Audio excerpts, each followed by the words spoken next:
بسم الله الرحمن الرحيم يا أيها الناس اتقوا ربكم الذي خلقكم من نفس واحدة وخلق منها زوجها وبث منهما رجالا كثيرا ونساء واتقوا الله الذي تساءلون به والأرحام إن الله كان عليكم رقيبا وآتوا اليتامى أموالهم ولا تتبدلوا الخبيث بالطيب ولا تأكلوا أموالهم إلى أموالكم إنه كان حوبا كبيرا وإن خفتم ألا تقسطوا في اليتامى فانكحوا ما طاب لكم من النساء مثنى وثلاث ورباع فإن خفتم ألا تعدلوا فواحدة أو ما ملكت أيمانكم ذلك أدنى ألا تعولوا وآتوا النساء صدقاتهن نحلة فإن طبن لكم عن شيء منه نفسا فكلوه هنيئا مريئا ولا تؤتوا السفهاء أموالكم التي جعل الله لكم قياما وارزقوهم فيها واكسوهم وقولوا لهم قولا معروفا وابتلوا اليتامى حتى إذا بلغوا النكاح فإن آنستم منهم رشدا فادفعوا إليهم أموالهم ولا تأكلوها إسرافا وبدارا أن يكبروا ومن كان غنيا فليستعفف ومن كان فقيرا فليأكل بالمعروف فإذا دفعتم إليهم أموالهم فأشهدوا عليهم وكفى بالله حسيبا للرجال نصيب مما ترك الوالدان والأقربون وللنساء نصيب مما ترك الوالدان والأقربون مما قل منه كثر نصيبا مفروضا وإذا حضر القسمة أولو القربى واليتامى والمساكين فارزقوهم منه وقولوا لهم قولا معروفا وليخشى الذين لو تركوا من خلفهم ذرية ضعافا خافوا عليهم فليتقوا الله وليقولوا قولا سديدا إن الذين يأكلون أموال اليتامى ظلما إنما يأكلون في بطونهم نارا وسيصلون سعيرا يوصيكم الله في أولادكم للذكر مثل حظ الأنثيين فإن كن نساء فوق اثنتين فلهن ثلثا ما ترك وإن كانت واحدة فلها النصف ولأبويه لكل واحد منهما السدس مما ترك إن كان له ولد فإن لم يكن له ولد وورثه أبواه فلأمه الثلث فإن كان له إخوة فلأمه السدس من بعد وصية يوصي بها أو دين آباؤكم وأبناؤكم لا تدرون أيهم أقرب لكم نفعا فريدة من الله إن الله كان عليما حكيما ولكم نصف ما ترك أزواجكم إن لم يكن لهن ولد فإن كان لهن ولد فلكم الربع مما تركن من بعد وصية يوصين بها أو دين ولهن الربع مما تركتم إن لم يكن لكم ولد فإن كان لكم ولد فلهن الثمن مما تركتم من بعد وصية توصون بها أو دين وإن كان رجل يورث كلالة أو امرأة وله أخ أو أخت فلكل واحد منهما السدس فإن كانوا أكثر من ذلك فهم شركاء في الثلث من بعد وصية يوصى بها أو دين غير مدار وصية من الله والله عليم حليم تلك حدود الله ومن يطع الله ورسوله يدخله جنات تجري من تحتها الأنهار خالدين فيها وذلك الفوز العظيم ومن يعص الله ورسوله ويتعد حدوده يدخله نارا خالدا فيها وله عذاب مهين واللاتي يأتين الفاحشة من نسائكم فاستشهدوا عليهن أربعة منكم فإن شهدوا فأمسكوهن في البيوت حتى يتوفاهن الموت أو يجعل الله لهن سبيلا واللذان يأتيانها منكم فآذوهما فإن تابا وأصلحا فأعرضوا عنهما إن الله كان توابا رحيما إنما التوبة على الله للذين يعملون السوء بجهالة ثم يتوبون من قريب فأولئك يتوب الله عليهم وكان الله عليما حكيما وليست التوبة للذين يعملون السيئات حتى إذا حضر أحدهم الموت قال إني تبت الآن ولا الذين يموتون وهم كفار أولئك أعتدنا لهم عذابا عليما. يا أيها الذين آمنوا لا يحل لكم أن ترثوا النساء كرها ولا تعضلوهن لتذهبوا ببعض ما آتيتموهن إلا أن يأتين بفاحشة مبينة وعاشروهن بالمعروف فإن كرهتموهن فعسى أن تكرهوا شيئا ويجعل الله فيه خيرا كثيرا. وإن أردتم استبدال زوج مكان زوج وآتيتم إحداهن قنطارا فلا تأخذوا منه شيئا أتأخذونه بهتانا وإثما مبينا. وكيف تأخذونه وقد أفدى بعضكم إلى بعض وأخذن منكم ميثاقا غليظا. ولا تنكحوا ما نكح آباؤكم من النساء إلا ما قد سلف إنه كان فاحشة ومقتا وساء سبيلا. حرمت عليكم أمهاتكم وبناتكم وأخواتكم وعماتكم وخالاتكم وبنات الأخ وبنات الأخت وأمهاتكم اللاتي يرضعنكم وأخواتكم من الرضاعة وأمهات نسائكم وربائبكم اللاتي في حجوركم من نسائكم اللاتي دخلتم بهن فإن لم تكونوا دخلتم بهن فلا جناح عليكم وحلائل أبنائكم الذين من أصلابكم وأن تجمعوا بين الأختين إلا ما قد سلف إن الله كان غفورا رحيما.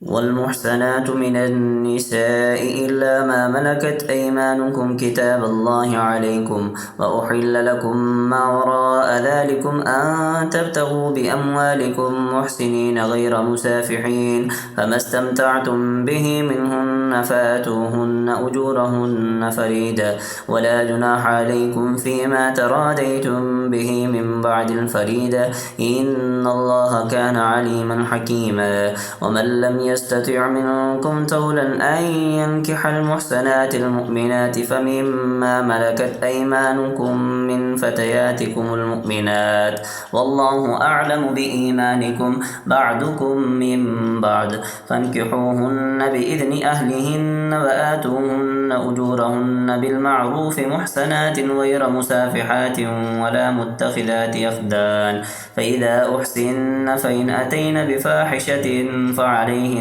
نصف ما على المحسنات من العذاب ذلك لمن خشي العنة منكم وأن تصبروا خير لكم والله غفور رحيم. يريد الله ليبين لكم ويهديكم سنن الذين من قبلكم ويتوب عليكم والله عليم حكيم. والله يريد أن يتوب عليكم ويريد الذين يتبعون الشهوات أن تميلوا ميلا عظيما. يريد الله أن يخفف عنكم وخلق الإنسان ضعيفا. يا أيها الذين آمنوا لا تأكلوا أموالكم بينكم بالباطل إلا أن تكون تجارة عن تراض منكم ولا تقتلوا أنفسكم إن الله كان بكم رحيما. ومن يفعل ذلك عدوانا وظلما فسوف نسليه نارا وكان ذلك على الله يسيرا.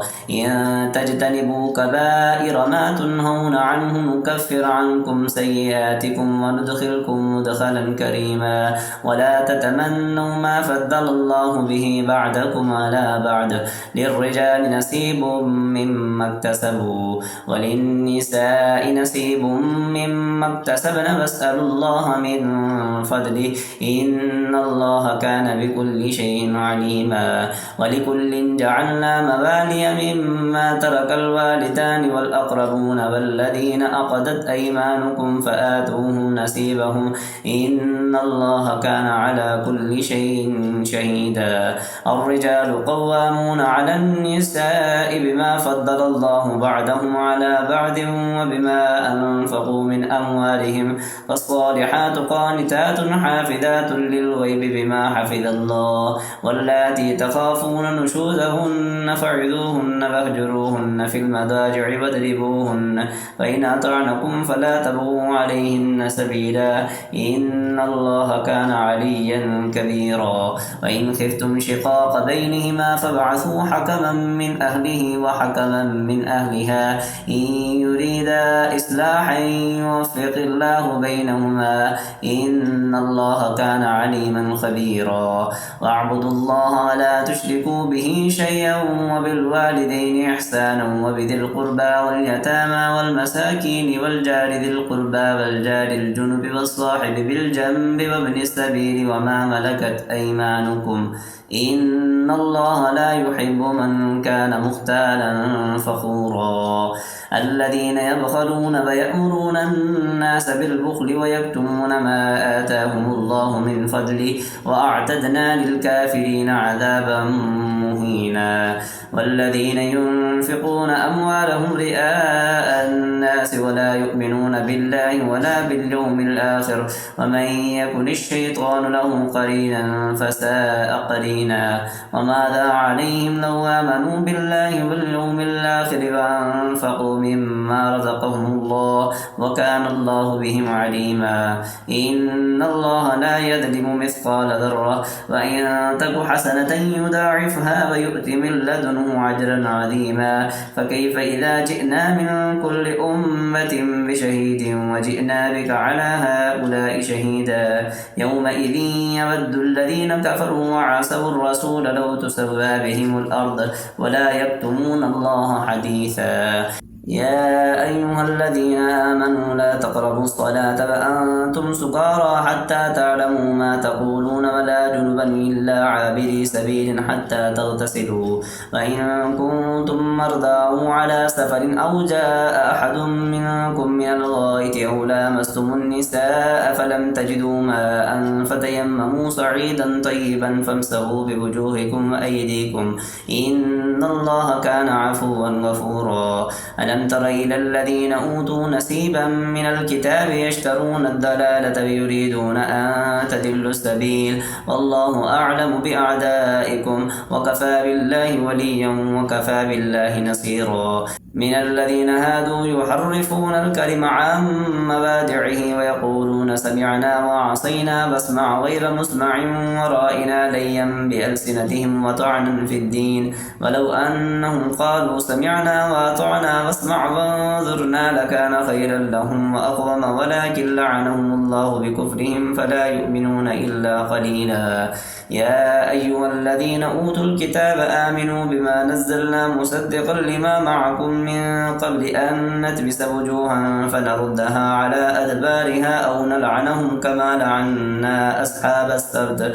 وكان أمر الله مفعولا إن الله لا يغفر أن يشرك به ويغفر ما دون ذلك لمن يشاء ومن يشرك بالله فقد افترى إثما عظيما ألم تر إلى الذين يزكون أنفسهم بل الله يزكي من يشاء ولا يظلمون فتيلا انظر كيف يفترون على الله الكذب وكفى به إثما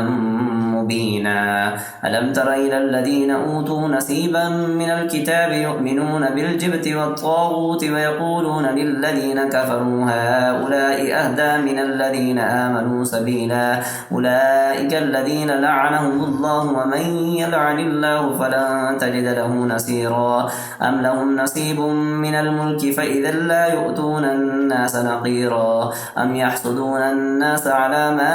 آتاهم الله من فضله فقد آتينا آل إبراهيم الكتاب والحكمة وآتيناهم ملكا عظيما فمنهم من آمن به ومنهم من صد عنه وكفى بجهنم سعيرا إن الذين كفروا بآياتنا سوف نسليهم نارا كلما نضجت جلودهم بدلناهم جلودا غيرها ليذوقوا العذاب إن الله كان عزيزا حكيما والذين آمنوا وعملوا الصالحات سندخلهم جنات تجري من تحتها الأنهار خالدين فيها أبدا لهم فيها أزواج مطهرة وندخلهم ذلا ذليلا إن الله يأمركم أن تؤدوا الأمانات إلى أهلها وإذا حكمتم بين الناس أن تحكموا بالعدل إن الله نعم ما يعظكم به إن الله كان سميعا بصيرا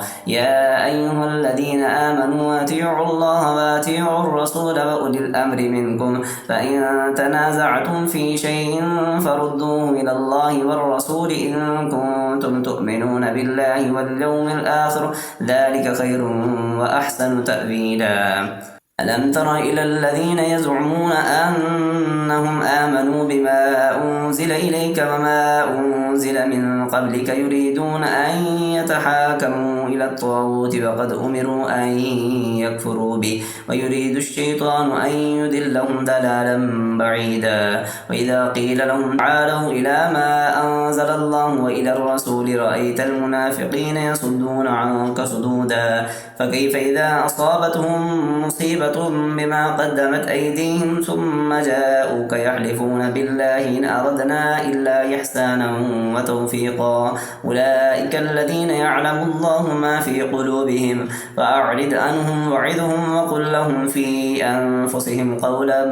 بليغا وما أرسلنا من رسول إلا ليطاع بإذن الله ولو أنهم إذ ظلموا أنفسهم جاءوك فاستغفروا الله واستغفر لهم الرسول لوجدوا الله توابا رحيما فلا وربك لا يؤمنون حتى يحكموك فيما شجر بينهم ثم لا يجدوا في أنفسهم حرجا مما قضيت ويسلموا تسليما ولو أنا كتبنا عليهم أن اقتلوا أنفسكم أو اخرجوا من دياركم ما فعلوه إلا قليل منهم ولو أنهم فعلوا ما يوعظون به لكان خيرا لهم وأشد تثبيتا وإذا لآتيناهم من لدنا أجرا عظيما ولهديناهم صراطا مستقيما ومن يطع الله والرسول فأولئك مع الذين أنعم الله عليهم من النبيين والصديقين والشهداء والصالحين وحسن أولئك رفيقا ذلك الفضل من الله وكفى بالله عليما يا أيها الذين آمنوا خذوا حذركم فانفروا ثبات أو انفروا جميعا وإن منكم لمن ليبتئن فإن أصابتكم مصيبة قال قد أنعم الله علي إذ لم أكن معهم شهيدا ولئن أصابكم فضل من الله ليقولن كأن لم تكن بينكم وبينه مودة يا ليتني كنت معهم فأفوز فوزا عظيما فليقاتل في سبيل الله الذين يشرون الحياة الدنيا بالآخرة ومن يقاتل في سبيل الله فيقتل أو يغلب فسوف نؤتيه أجرا عظيما وما لكم لا تقاتلون في سبيل الله والمستضعفين من الرجال والنساء والبلدان الذين يقولون ربنا أخرجنا من هذه القرية الظالم أهلها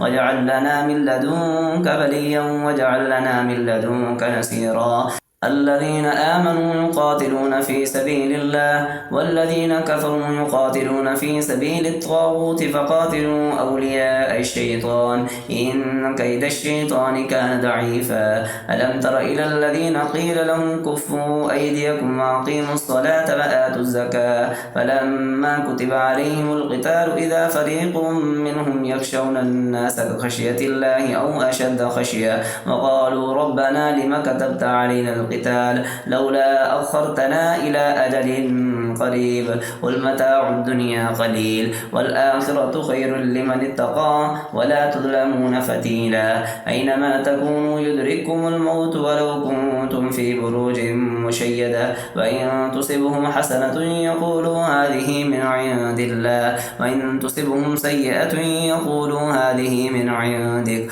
قل كل من عند الله فما لهؤلاء القوم القوم لا يكادون يفقهون حديثا ما أصابك من حسنة فمن الله وما أصابك من سيئة فمن نفسك وأرسلناك للناس رسولا وكفى بالله شهيدا من يطع الرسول فقد أطاع الله ومن تولى فما أرسلناك عليهم حفيظا ويقولون طاعة فإذا برزوا من عندك بيت طائفة منهم غير الذي تقول والله يكتب ما يبيتون فأعرض عنهم وتوكل على الله وكفى بالله وكيلا أفلا يتدبرون القرآن ولو كان من عند غير الله لوجدوا فيه اختلافا كثيرا وإذا جاءهم أمر من الأمن يلغوا أذاؤوا به ولو ردوه إلى الرسول وإلى أولي الأمر منهم لعلمه الذين يستنبتونه منهم ولولا فضل الله عليكم ورحمته لاتبعتم الشيطان إلا قليلا فقاتل في سبيل الله لا تكلف إلا نفسك وحرد المؤمنين عسى الله أن يكف بأس الذين كفروا والله أشد بأسا وأشد تنكيلا من يشفع شفاعة حسنة يكن له نصيب منها ومن يشفع شفاعة سيئة يكن له كفل منها وكان الله على كل شيء مقيتا وإذا حييتم بتحية فحيوا بأحسن منها أو ردوها إن الله كان على كل شيء حسيبا الله لا إله إلا هو ليجمعنكم إلى يوم القيامة لا ريب فيه ومن أصدق من الله حديثا فما لكم في المنافقين فئتين والله أركسهم بما كسبوا أتريدون أن تهدوا من أضل الله ومن يضلل الله فلن تجد له سبيلا ودوا لو تكفرون كما كفروا فتكونون سواء فلا تتخذوا منهم أولياء حتى يهاجروا في سبيل الله فإن تولوا فخذوهم واقتلوهم حيث وجدتموهم ولا تتخذوا منهم وليا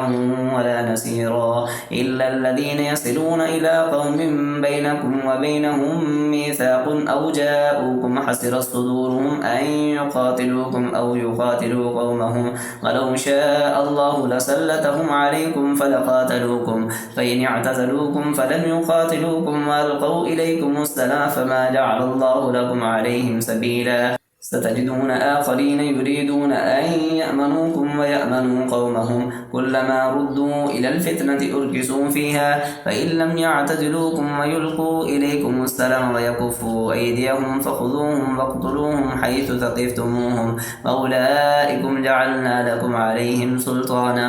مبينا وما كان لمؤمن أن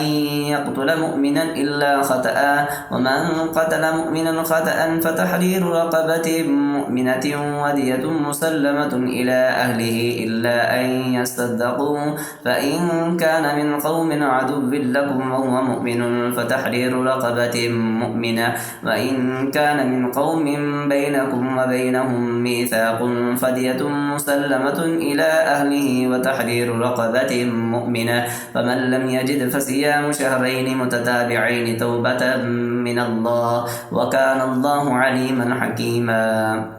ومن يقتل مؤمنا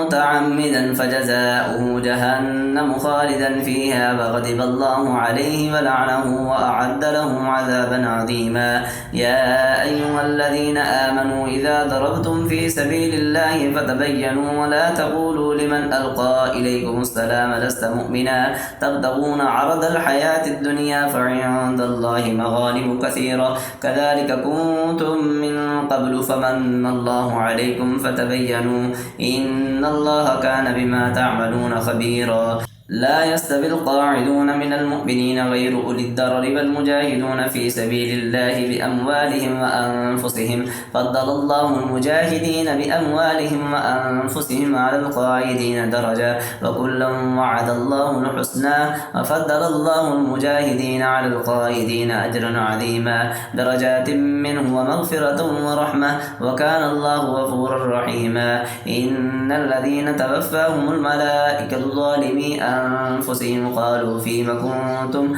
قالوا كنا مستضعفين في الأرض قالوا ولم تكن أرض الله واسعة فتهاجروا فيها فأولئك مأواهم جهنم وساءت مسيرا إلا المستضعفين من الرجال والنساء والبلدان لا يستطيعون حيلة ولا يهتدون سبيلا أولئك عسى الله أن يعفو عنهم وكان الله عفوا غفورا ومن يهاجر في سبيل الله يجد في الأرض مراغما كثيرا وسعة ومن يخرج من بيته مهاجرا إلى الله ورسوله ثم يدركه الموت فقد وقع أجره على الله وكان الله غفورا رحيما وإذا ضربتم في الأرض فليس عليكم جناح أن تقصروا من الصلاة إن خفتم أن يفتنكم الذين كفروا إن الكافرين كانوا لكم عدوا مبينا وإذا كنت فيهم فأقمت لهم الصلاة فلتقم طائفة منهم معك وليأخذوا أسلحتهم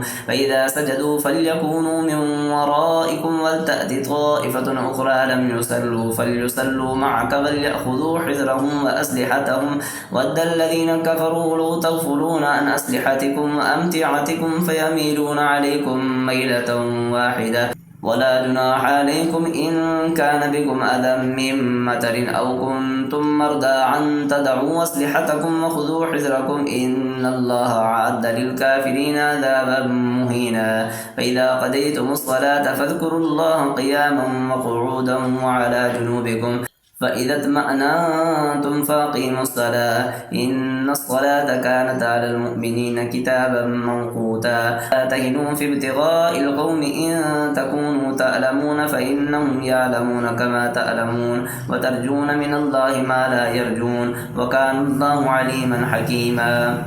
إنا أنزلنا إليك الكتاب بالحق لتحكم بين الناس بما أراك الله ولا تكن للخائنين خصيما واستغفر الله إن الله كان غفورا رحيما ولا تجادل عن الذين يختالون أنفسهم إن الله لا يحب من كان خوانا أثيما يستخفون من الناس ولا يستخفون من الله وهو معهم إذ يبيتون ما لا يرضى من القول وكان الله بما يعملون محيطا ها أنتم هؤلاء جادلتم عنهم في الحياة الدنيا فمن يجادل الله عنهم يوم القيامة أم من يكون عليهم وكيلا ومن يعمل سوءا أو يظلم نفسه ثم يستغفر الله يجد الله غفورا رحيما ومن يكسب إثما فإنما يكسبه على نفسه وكان الله عليما حكيما ومن يكسب خطيئة أو إثما ثم يرمي به بريئا فقد احتمل بهتانا وإثما مبينا ولولا فضل الله عليك ورحمته لهمت طائفة منهم أن يضلوك وما يضلون إلا أنفسهم وما يضرونك من شيء وأنزل الله عليك الكتاب والحكمة وعلمك ما لم تكن تعلم وكان فضل الله عليك عظيما لا خير في كثير من نجواهم إلا من أمر بصدقة أو معروف أو إصلاح بين الناس ومن يفعل ذلك ابتغاء مرضات الله فسوف نؤتيه أجرا عظيما ومن يشاقق الرسول من بعد ما تبين لهم الهدى ويتبع غير سبيل المؤمنين نوله ما تولى ونسله جهنم وساءت مسيرا إن الله لا يغفر أن يشرك به ويغفر ما دون ذلك لمن يشاء ومن يشرك بالله فقد ضل ضلالا بعيدا إن يدعون من دونه إلا إناثا وإن يدعون إلا شيطانا مريدا لعنه الله وقال لأتخذن من عبادك نصيبا مفروضا ولأضلنهم ولأمنينهم ولآمرنهم فليبتكن آذان الأنعام ولآمرنهم فليغيرن خلق الله ومن يتخذ الشيطان وليا من دون الله فقد خسر خسرانا مبينا يعدهم ويمنيهم وما يعدهم الشيطان إلا غرورا أولئك فمأواهم جهنم ولا يجدون عنها محيصا. والذين آمنوا وعملوا الصالحات سندخلهم جنات تجري من تحتها الأنهار خالدين فيها أبدا وعد الله حقا ومن أصدق من الله قيلا. ليس بأمانيكم ولا أماني أهل الكتاب من يعمل سوءا يجز به ولا يجد له من دون الله وليا ولا نصيرا. ومن يعمل من الصالحات من ذكر أو أنثى وهو مؤمن فأولئك يدخلون الجنة ولا يظلمون نقيرا. ومن أحسن دينا ممن أسلم وجهه لله وهو محسن واتبع ملة إبراهيم حنيفا واتخذ الله إبراهيم خليلا. ولله ما في السماوات وما في الأرض وكان الله بكل شيء محيطا. ويستفتونك في النساء قل الله يفتيكم فيهن وما يتلى عليكم في الكتاب في يتامى النساء اللاتي لا تؤتونهن ما كتب لهن وترغبون أن تنكحوهن والمستضعفين من الولدان وأن تقوموا لليتامى بالقسط وما تفعلوا من خير فإن الله كان به عليما. وإن امرأة خافت من بعلها نشوزا أو إعراضا فلا جناح عليه أن يصلحا بينهما صلحا والصلح خير. وأحضرت الأنفس الشح وإن تحسنوا وتتقوا فإن الله كان بما تعملون خبيرا. ولن تستطيعوا أن تعدلوا بين النساء ولو حرصتم فلا تميلوا كل الميل فتذروها كالمعلقة. وإن تصلحوا وتتقوا فإن الله كان غفورا رحيما. وإن يتفرقا يغني الله كل من سعته وكان الله واسعا حكيما. ولله ما في السماوات وما في الأرض ولقد وصينا الذين أوتوا الكتاب من قبلكم وإياكم أن اتقوا الله وإن تكفروا فإن لله ما في السماوات وما في الأرض وكان الله وليا حميدا. ولله ما في السماوات وما في الأرض وكفى بالله وكيلا. إن يشأ يذهبكم أيها الناس ويأتي بآخرين وكان الله على ذلك قديرا. من كان يريد ثواب الدنيا فعند الله ثواب الدنيا والآخرة وكان الله سميعا بصيرا. يا أيها الذين آمنوا كونوا قوامين بالقسط شهداء لله ولو على أنفسكم بالوالدين والأقربين إن يكن غنيا أو فقيرا فالله أولى بهما فلا تتبعوا الهوى أن تعدلوا وإن تلبوا أو تعرضوا فإن الله كان بما تعملون خبيرا. يا أيها الذين آمنوا بالله ورسوله والكتاب الذي نزل على رسوله والكتاب الذي أنزل من قبل ومن يكفر بالله وملائكته وكتبه ورسله واليوم الآخر فقد ضل ضلالا بعيدا. إن الذين آمنوا ثم كفروا ثم آمنوا ثم كفروا ثم ازدادوا كفرا لم يكن الله ليغفر لهم ولا ليهديهم سبيلا. بشر المنافقين بأن لهم عذابا أليما. الذين يتخذون الكافرين أولياء من دون المؤمنين أيبتغون عندهم العزة فإن العزة لله جميعا. وقد نزل عليكم في الكتاب أن إذا سمعتم آيات الله يكفر بها ويستهزأ بها فلا تقعدوا معهم حتى يخوضوا في حديث غيره إنكم إذا مثلهم إن الله جامع المنافقين والكافرين في جهنم جميعا. الذين يتربصون بكم فإن كان لكم فتح من الله قالوا ولم نكن معكم وإن كان للكافرين نصيب قالوا ولم نستحوذ عليكم ونمنعكم من المؤمنين فالله يحكم بينكم يوم القيامة ولن يجعل الله للكافرين على المؤمنين سبيلا. إن المنافقين يخادعون الله وهو خادعهم وإذا قاموا إلى الصلاة قاموا كسالى يراءون الناس ولا يذكرون الله إلا قليلا مذبذبين بين ذلك لا إلى هؤلاء ولا إلى هؤلاء ومن يضلل الله فلن تجد له سبيلا. يا أيها الذين آمنوا لا تتخذوا الكافرين أولياء من دون المؤمنين أتريدون أن تجعلوا لله عليكم سلطانا مبينا إن المنافقين في الدرك الأسفل من النار ولن تجد لهم نصيرا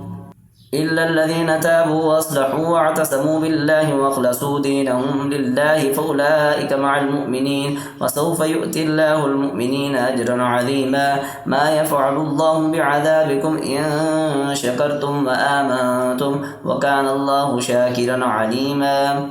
لا يحب الله الجهر بالسوء من القول إلا من ظلم وكان الله سميعا عليما إن تبدوا خيرا أو تخفوه أو تعفوا عن سوء فإن الله كان عفوا قديرا إن الذين يكفرون بالله ورسله ويريدون أن يفرقوا بين الله ورسله ويقولون نؤمن ببعض ونكفر ببعض ويريدون أن يتخذوا بين ذلك سبيلا أولئك هم الكافرون حقا وأعتدنا للكافرين عذابا مهينا والذين آمنوا بالله ورسله ولم يفرقوا بين أحد منهم أولئك سوف يؤتيهم أجورهم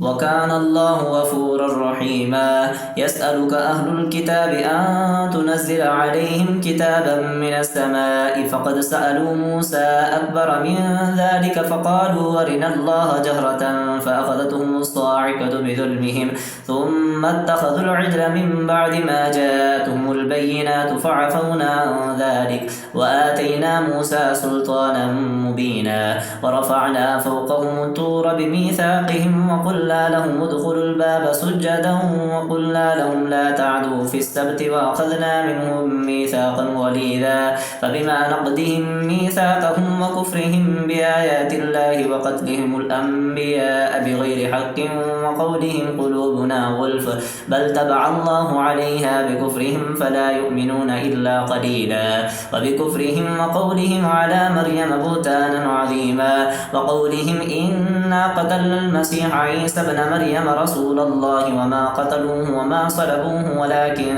شبه لهم وإن الذين اختلفوا فيه لفي شك منه ما لهم به من علم إلا اتباع الظن وما قتلوه يقينا بل رفعه الله إليه وكان الله عزيزا حكيما وإن من أهل الكتاب إلا ليؤمنن به قبل موته ويوم القيامة يكون عليهم شهيدا فبظلم من الذين هادوا حرمنا عليهم طيبات أحلت لهم وبصدهم عن سبيل الله كثيرا وأخذهم الربا وقد نهوا عنه وأكلهم أموال الناس بالباطل وأعتدنا للكافرين منهم عذابا أليما لكن الراسخون في العلم منهم والمؤمنون يؤمنون بما أنزل إليك وما أنزل من قبلك والمقيمين الصلاة والمؤتون الزكاة والمؤمنون بالله واليوم الآخر أولئك سنؤتيهم أجرا عظيما إنا أوحينا إليك كما أوحينا إلى نوح والنبيين من بعده وأوحينا إلى إبراهيم وإسماعيل وإسحاق ويعقوب والأسباط وعيسى وأيوب ويونس وهارون وسليمان وآتينا داود زبورا ورسلا قد قصصناهم عليك من قبل ورسلا لم نقصصهم عليك وكلم الله موسى تكليما رسلا مبشرين ومنذرين لئلا يكون للناس على الله حجة بعد الرسل وكان الله عزيزا حكيما لكن الله يشهد بما أنزل إليك أنزله بعلمه والملائكة يشهدون وكفى بالله شهيدا إن الذين كفروا وصدوا عن سبيل الله قد ضلوا ضلالا بعيدا إن الذين كفروا وظلموا لم يكن الله ليغفر لهم ولا ليهديهم طريقا إلا طريق جهنم خالدين خالدين فيها أبدا وكان ذلك على الله يسيرا. يا أيها الناس قد جاءكم الرسول بالحق من ربكم فآمنوا خيرا لكم وإن تكفروا فإن لله ما في السماوات والأرض وكان الله عليما حكيما. يا أهل الكتاب لا تغلوا في دينكم ولا تقولوا على الله إلا الحق إنما المسيح عيسى ابن مريم رسول الله وكلمته ألقاها إلى مريم وروح منه فآمنوا بالله ورسله ولا تقولوا ثلاثة انتهوا خيرا لكم إنما الله إله واحد سبحانه أن يكون له ولد له ما في السماوات وما في الأرض وكفى بالله وكيلا. لن يستنكف المسيح أن يكون عبدا لله ولا الملائكة المقربون ومن يستنكف عن عبادته ويستكبر فسيحشرهم إليه جميعا. فأما الذين آمنوا وعملوا الصالحات فيوفيهم أجورهم ويزيدهم من فضله وأما الذين استنكفوا واستكبروا فيعذبهم عذابا عليما ولا يجدون لهم من دون الله وليا ولا نصيرا. يا أيها الناس قد جاءكم برهان من ربكم وأنزلنا إليكم نورا مبينا. فأما الذين آمنوا بالله واعتصموا به فسيدخلهم في رحمة منه وفضل ويهديهم إليه صراطا مستقيما. يستفتونك قل الله يفتيكم في الكلالة إن امرؤ هلك ليس له ولد وله أخت فلها نصف ما ترك وهو يرثها إن لم يكن لها ولد فإن كانت اثنتين فلهما الثلثان مما ترك وإن كانوا إخوة رجالا ونساء فللذكر مثل حظ الأنثيين يبين الله لكم أن تدلوا والله بكل شيء عليم.